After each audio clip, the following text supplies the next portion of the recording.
All right, today is Wednesday, the 14th of October, the year 2015.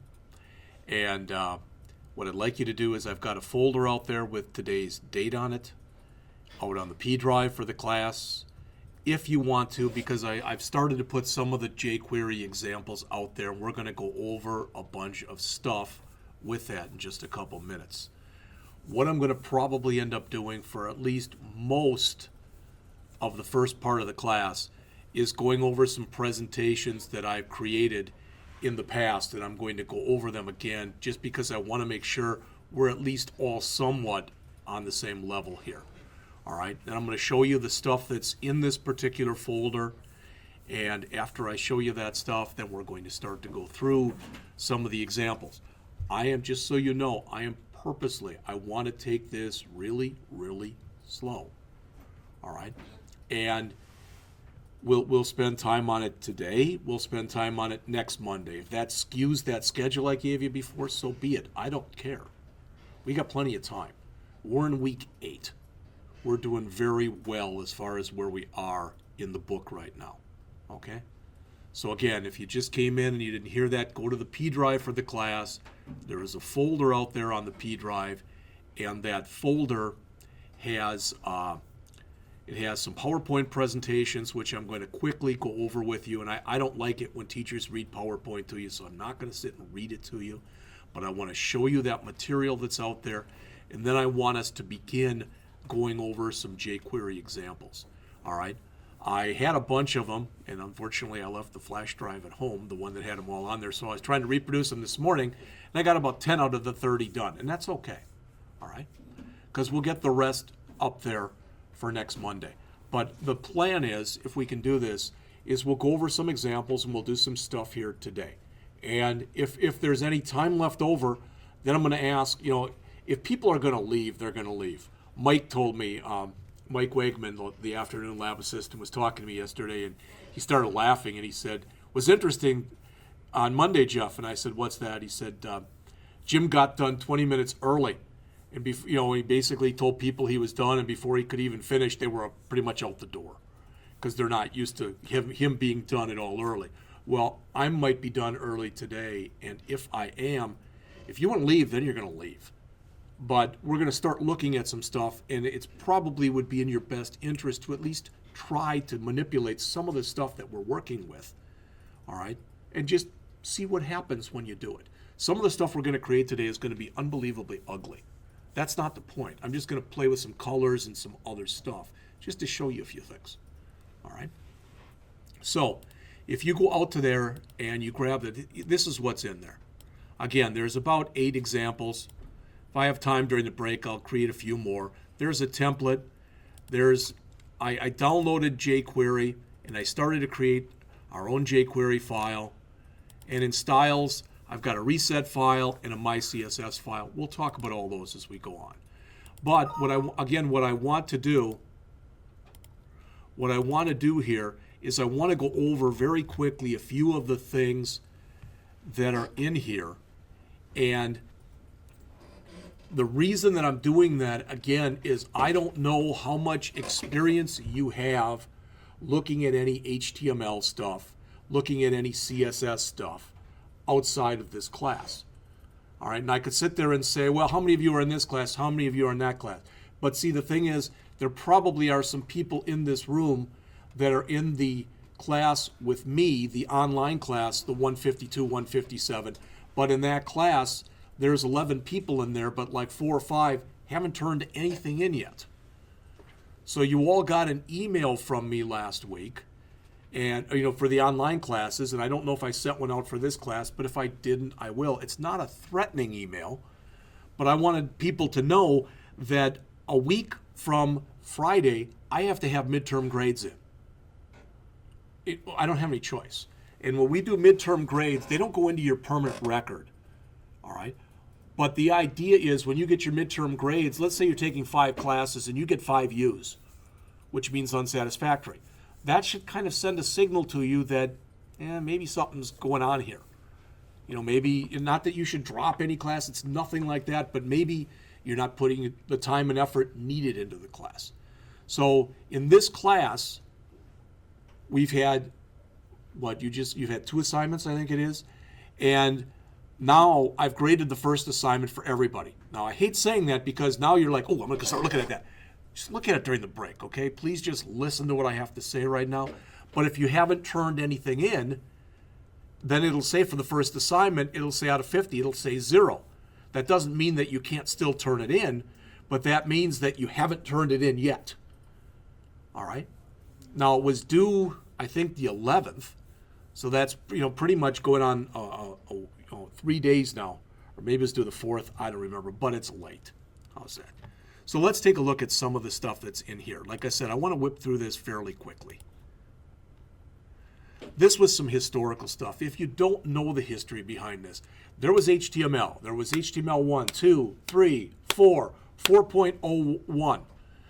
And then they started to do 4.1, and a bunch of people who were in charge in the World Wide Web Consortium said, you know what, HTML ain't hacking it. So they decided to come up with a brand new language that they called XML, which is the Extensible Markup Language. All right? XML, although it's still popular, it's still used, never caught on the way people thought it would. So they kind of made a bridge between HTML and XML that they called XHTML. All right, so they were working on all this stuff. But then people were saying, you know what? HTML doesn't do a good job of supporting audio and video, and we don't really like this XML because we create our own tags, but it's really confusing. So a couple different groups, the W3C and another group that you'll see in just a minute, got together and they started saying, you know what, maybe HTML isn't that bad after all.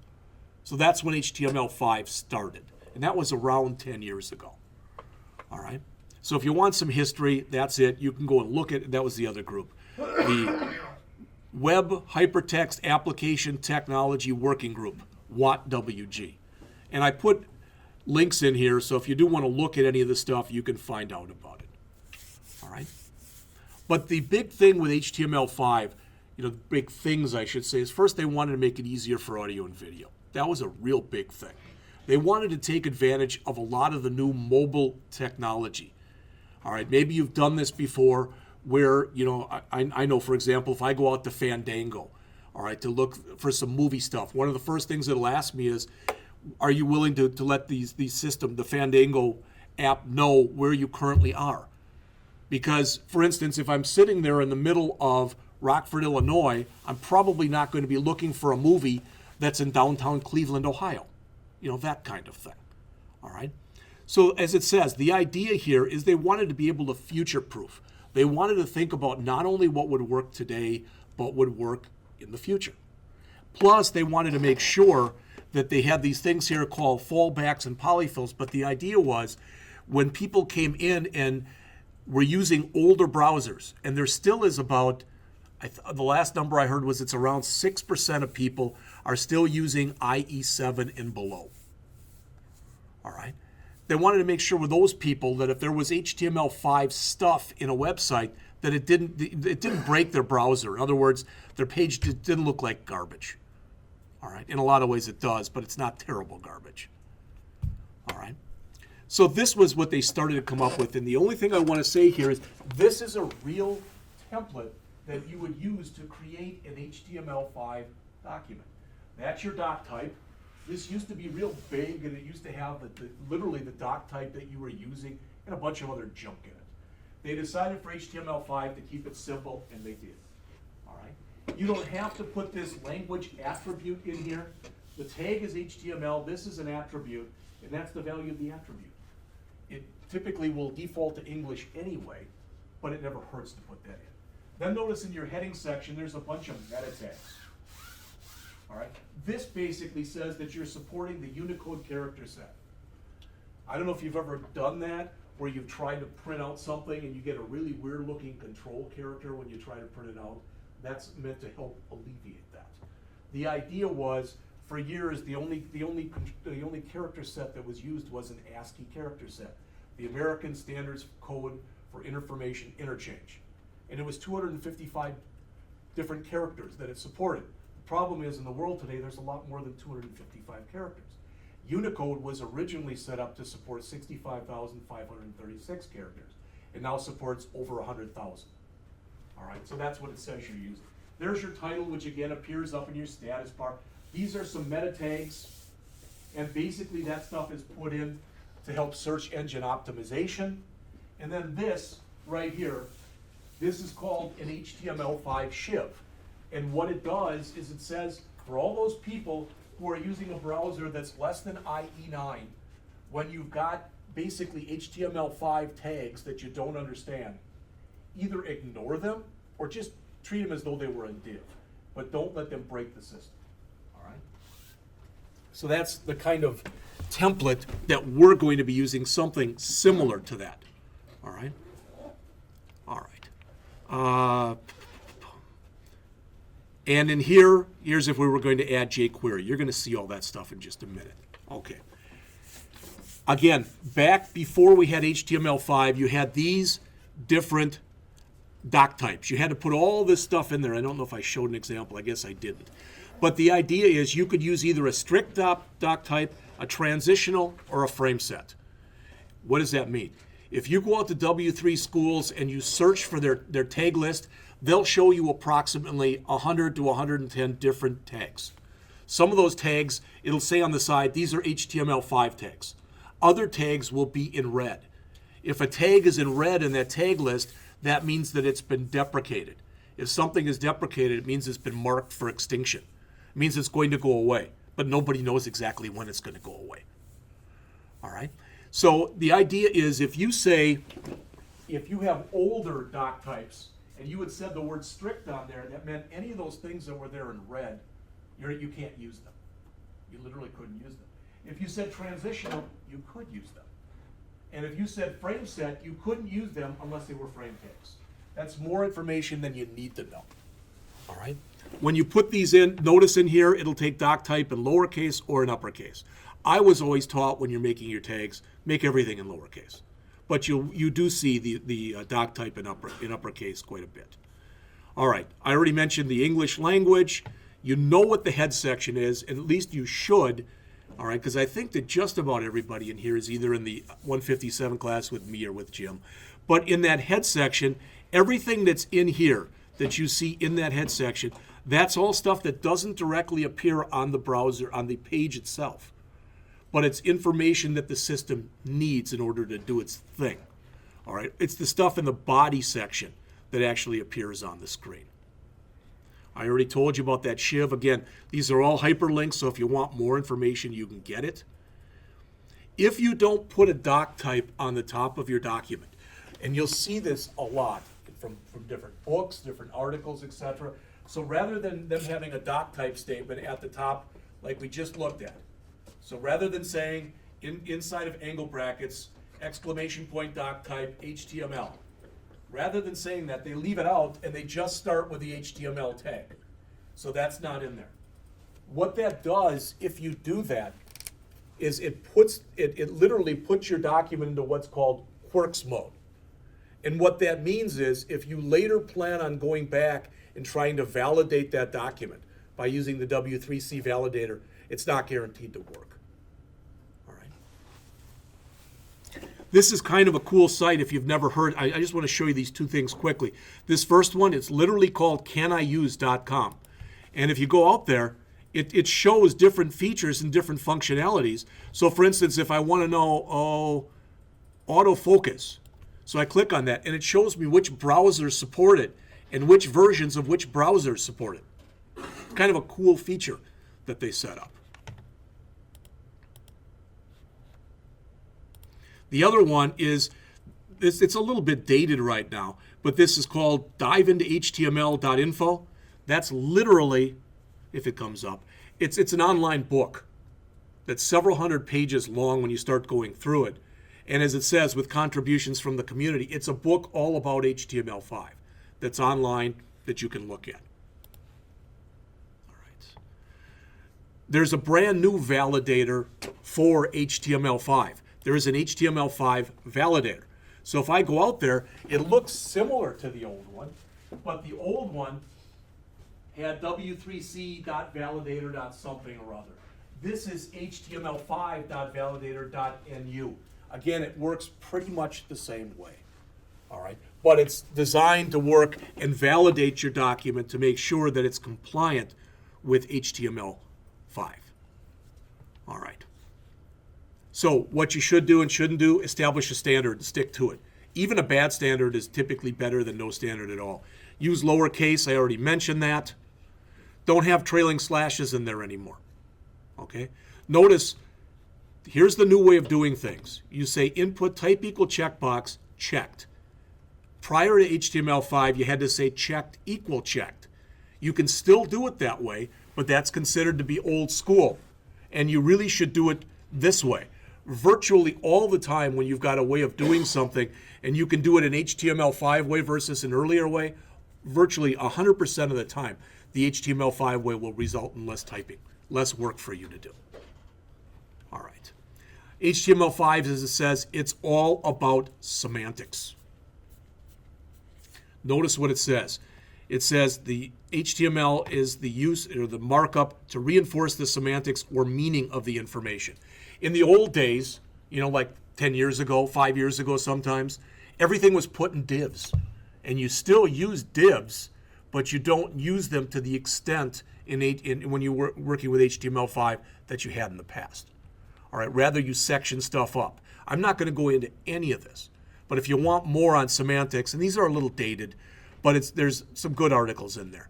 If you want to know about the different HTML5 elements, every single one of these links back to HTML5doctor.com, which is another pretty good site if you want to know everything that's HTML5 oriented. But if you want to know about header, section, article, etc., those are hyperlinks for all those. And then I explained each one of these. I'm not going to take the time to do that right now. All right, again, if you want to take a look at it, you will, and if you don't, you won't.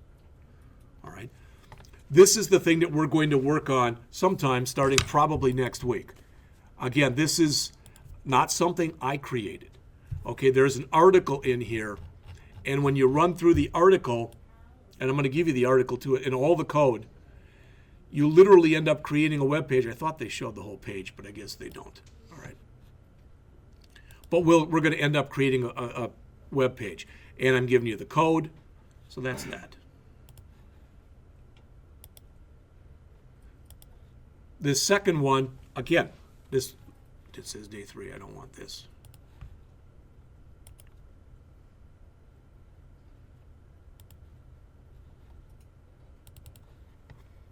Right. This is just more of the same. Okay.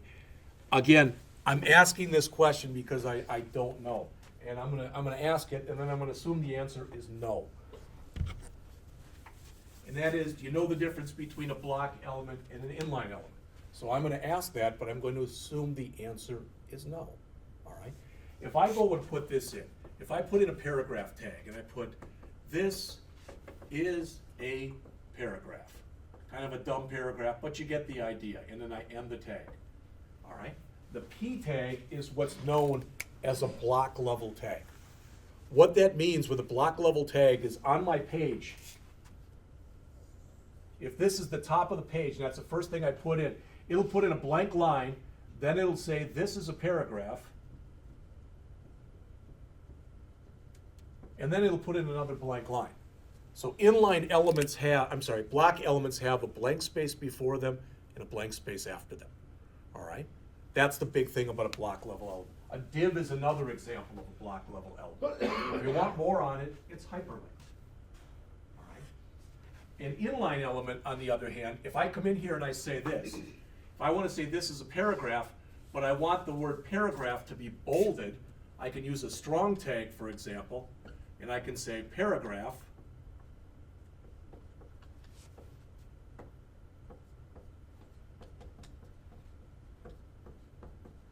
all right. Strong is an example of an inline tag. You don't get any special lines before it or after it. But you do have to understand the difference between using block level elements and inline level elements. All right, you'll have to when we start making menus and some of the other stuff that we're going to do for this website that we'll be working on. All right. All right, so if you want to know, as it says, different categories. There's a lot of stuff in here. Okay? All right. Other stuff that you can do now in HTML5 that you couldn't do before, there's a figure caption, or a figure tag and a fig caption tag. There's a mark tag. There's a progress bar tag. There's a meter tag, time tag, details. There's a whole bunch of stuff. All right. It says deprecated elements are now referred to as being obsolete. Notice the difference. It says, the difference is a deprecated element will eventually be removed from a specification, an obsolete element will not. The people who were working on HTML5 were smart enough to say, hey, even if we can get everybody to start doing things the HTML5 way, there are millions, if not billions, of lines of code out there that are still done the old way. We can't expect people to change what's out there and what's working. So let's support the old stuff, but let's encourage people as they're creating new stuff to do it the right way. All right? So that's kind of what they're saying here. Again, instead of a B tag, you use the strong tag. The big reason for doing that, the big reason for using the strong tag as opposed to using the B tag is the strong tag is designed to work with, for example, browsers for the blind. You never knew when you were working with people who had any kind of, that were challenged in any kind of way, that had special browsers. Not all browsers handle B tags the same. They are all meant to handle strong tags the same. All right, so B is old school, strong is new school. It's a little bit more writing that you have to do. It's a few more letters, but it's better for the browser. Same kind of thing with I, which is old school, and M, which is new school. All right. The big element isn't typically used anymore. The small element, you find it used a lot in footers. If you've ever noticed the footer on a web page, a lot of times it's in very tiny text. All right. The site, as it says, not used very often anymore. This DL tag, this description list, if you're in the class, the 157 class, I don't know what Jim's having you do one of the projects at the end of the chapters or not. I'm having the people do the prime properties one, and they did some work with definition lists in there. All right. All right, I already mentioned the validator. Notice this, because it's in HTML5, the validator is no longer concerned with code style. You can mix uppercase and lowercase. You can omit quotes. You can leave tags open, and your HTML5 page will still validate. That doesn't mean that even though that it'll support you writing sloppy code, you should necessarily write sloppy code. All right. These are things that will come up with an error with a validator if you use an element in the wrong way. You put it where it shouldn't be. All right. You leave stuff out typically. All right. There's just some rules in here. That's not a big thing. All right. That's that one. Sure. Now this last one, literally, and I mean this too, literally. Oh, that's an old copy of it. That's fine. Bring it up like that anyway. That's fine. You'll notice if you look on the bottom here, there's 99 slides. I'm literally going to spend 1 minute on this. All right? And why? And what do I mean by that? If you need a quick little primer on CSS selectors, which is what most of this is, you can go through this. What I did was I spent a weekend, and this was like a year or so ago, maybe even a couple of years ago, that I went through the major CSS selectors, and for each one of them, I went out to the developer.mozilla.org CSS reference page, and you can see with each one of them, I showed you what it was, what it means, a little bit about it, all right, and just keep going and going and going. So there's selectors, all right. There's where you can find some examples for most of these things that are in here. So I explain it, example, explain it, example, explain it, example. That makes sense? All right. Now, do you ever have to look at any of this stuff? No. But at least we're kind of all starting at the same place. All right. So let's start taking a look at some code. Okay? So if you haven't done so, I'm taking for granted now that everybody has copied over that folder that I asked you to copy over. Because this is going to look, for lack of better words, kind of like a mishmash as we start going. But I want to mention first what's in here. All right. Okay, first of all, I copied over the minified version of jQuery. So that's in there. jQuery-1.11.3.min. That is actually called jQuery-1.11.3.min.js. That actually is a JavaScript file. This is a very simple JavaScript file that I've just started creating. So you can see there's not very much in it right now. We'll go over it as we go on in just a bit. Here, I've got a my CSS file. You'll notice there's not much in it. And you may or may not have ever seen this. I ripped this off from online. All right, so from right here, this is literally called reset.css. What it does, it was written by a guy named Eric Meyer, who's kind of like a godfather of CSS. And what it's done, it's turned off all the default settings for anything. So when you get done, notice all these tags, every one of these, doesn't matter what it is, now has no margin, no padding, no border, etc. So when you do this, if I create an H1 tag, for example, it's going to be about the same size as it looks right here. It won't be big and bold like you see it because we turned all of it off. All right. So why would I ever do something like this? And I wanted to show you this because, again, why would somebody do this? Why would they go through the trouble of doing this? Because now everything is turned off. So now you can set every element the way that you want it set using either CSS or jQuery or a combination of CSS and jQuery. And that's what I wanted. All right. So you'll notice that on a lot of these, I'll go in and I'll add some margin or whatever. And the reason I'm doing it is if I don't, it'll butt up right against the upper left-hand corner, and it'll be very hard to see. Okay. All right. I'm going to close all this stuff that I've got open. All right. So I'm going to just start going through the examples that are here. We'll go through these 8 examples, and then we'll take a break. All right. Or as many as we can, then we'll take a break. So here's before we even start, here's the template. I didn't go into as much depth and breadth as what I showed you on that slide, but this is, I've got a doc type, I've got a beginning HTML tag and an ending HTML tag, a beginning head tag, an ending head tag, beginning title, ending title, beginning body, and ending body. I mean, if I went and ran this right now, it would be blank, except it would say template right there. That's all that's in it. All right, there literally is no code. There's nothing to make anything happen in here. I just wanted you to realize that. All right, so I came in, and this is the first jQuery file. And when I run it, it says this is a heading. Wow, not really very cool, not very much. But let's take a look at what's in there. All right, so notice that particular file,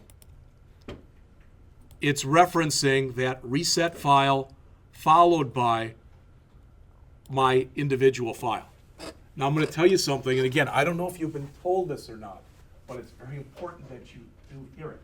If you're ever going to use a reset file and you're going to use your own file, you better make sure you put the reset file first and not second. Why would that be? Because it follows the first link first. Yeah, what you're saying, but if you reverse those, anything that you set right here, it's going to automatically be reset. And I'm telling you that because I've seen people do that before. I don't understand. I had this really good CSS file and all my stuff looks, are you doing a reset? Yeah, where? Well, right after I'm putting in my CSS file. No, you do it before you put in your CSS file. In much the same way, you put in the jQuery file before you put in your own jQuery file. All right, so order matters. Okay. All right, so right here, there's not very much stuff in here. I think everybody'd agree with this. All right, so I'm going to, and fortunately or unfortunately, I used the same file and I just kept making changes to it. So I'm going to give you the jQuery file. All right, I'm going to take all this stuff that you see right here, everything, and for now I'm going to comment it all out. All right, except for this line right here. Okay, so what are we doing here?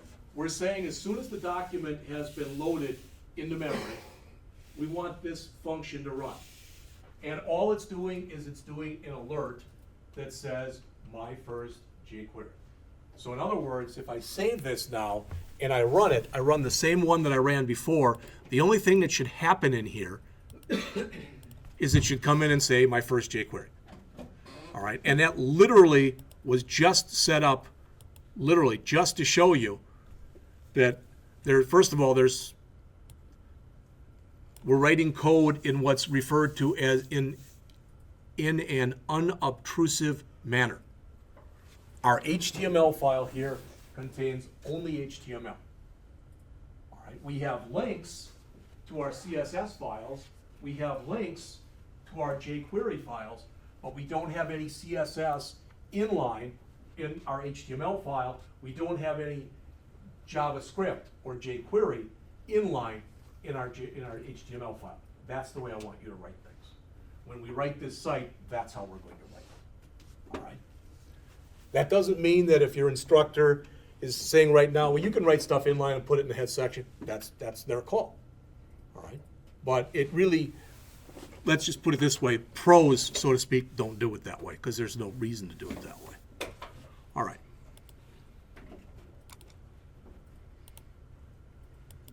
So what I did was I just kept building on this. So here's the second example. Looks basically it looks exactly like the first. So what I want to do is go back and now as I go through here, start taking some of this stuff that's in here that I'm commenting out and uncomment it. So that'll be commented out.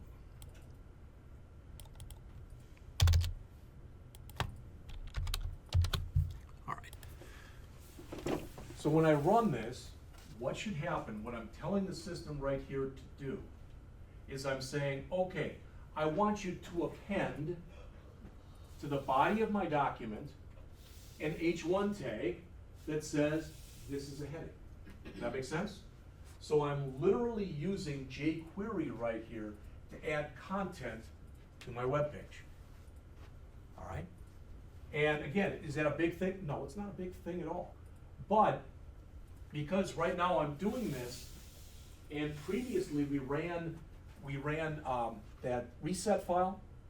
All right, they'll change when I uncomment this in a minute. But right now, watch what happens when we do this.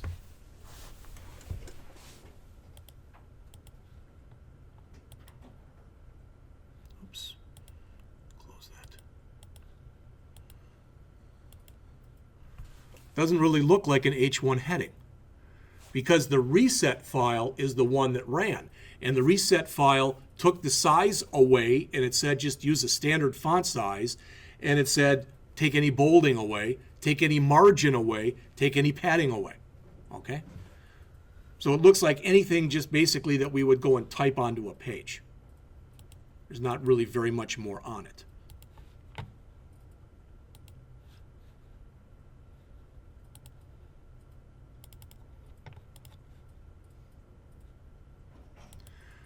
So let's put something on it.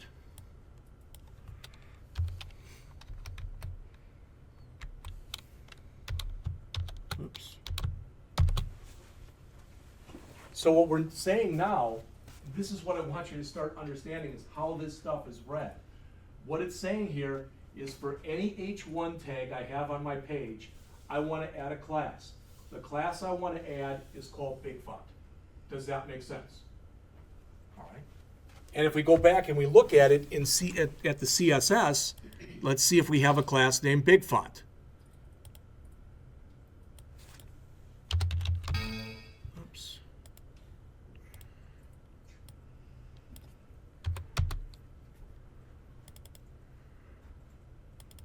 And you see that's all we have. So now what that should do is that should take that H1 tag that we put in there, it should change its size from whatever it was in the reset file to 36 pixels. It should change its color to blue, and it should give it a 10 pixel margin top, right, bottom, and left. All right.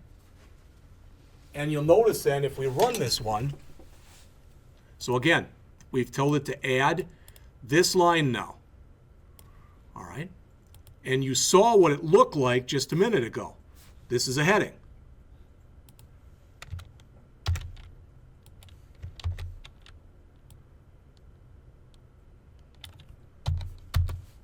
Oops. Yeah, make me a liar. That's good. You have to save first. So see the difference? All right. Again, not like a lot of this stuff is where you're going to go, oh, gee, wow, fantastic. But the idea is you start seeing how you can really start to harness the power of CSS. And if you understand selectors, now you're able to manipulate them programmatically on any element that's on a web page that you want. As long as that element has either some kind of a basic tag, like a P tag or an H1 tag or whatever, or you give it a class, or you give it an ID. All right?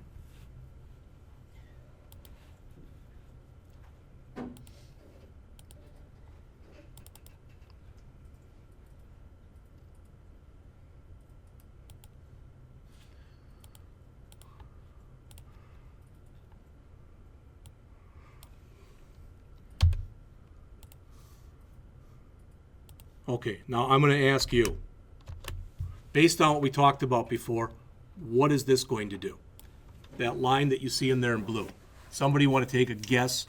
What is that going to do? Add a border around it. Yeah, it's good. That line should take all H1 tags that we put into the document, and it should add a 2-pixel blue border around each one of them. Now, we only have the one H1 tag here, right here, that says this is a heading. So let's go back here in this document and let's just add a couple more.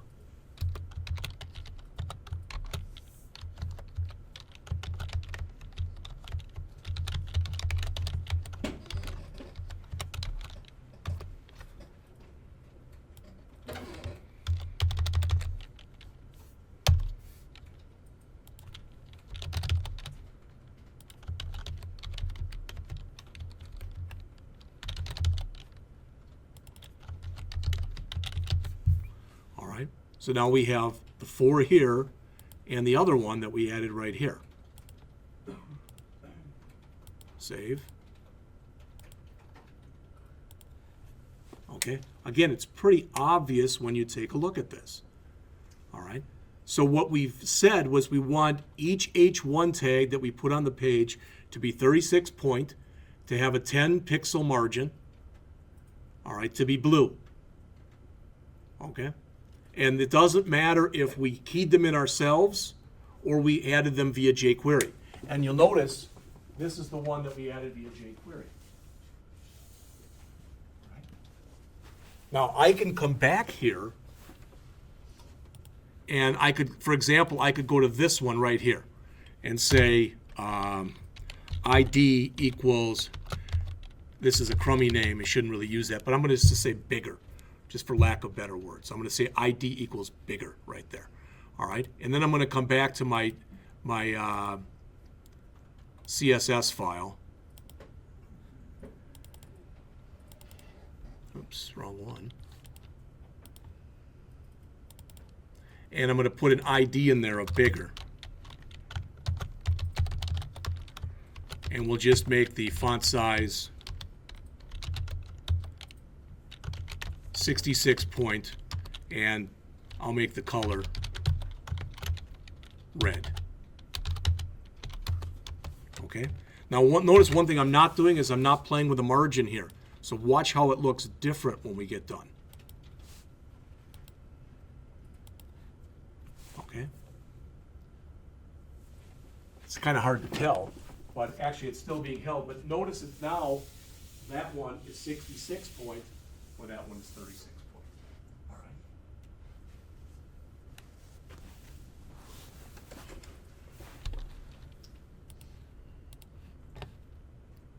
right. All right. When we take a look in here, just go through one more example, okay? Now I'm going to say here, so this is saying I want to take the first, just the first H1 tag, and I want to put a 2-pixel red border around it. All right, so I'm going to go back to here where I had put this ID equal bigger, and I'm just going to remove that. Okay, so I'm going to remove that ID equal bigger. Oops.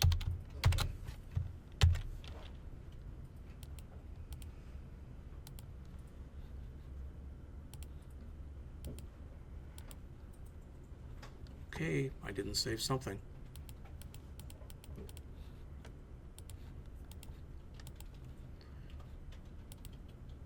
Didn't save that. Okay, so just the first one I said to put a red border around it.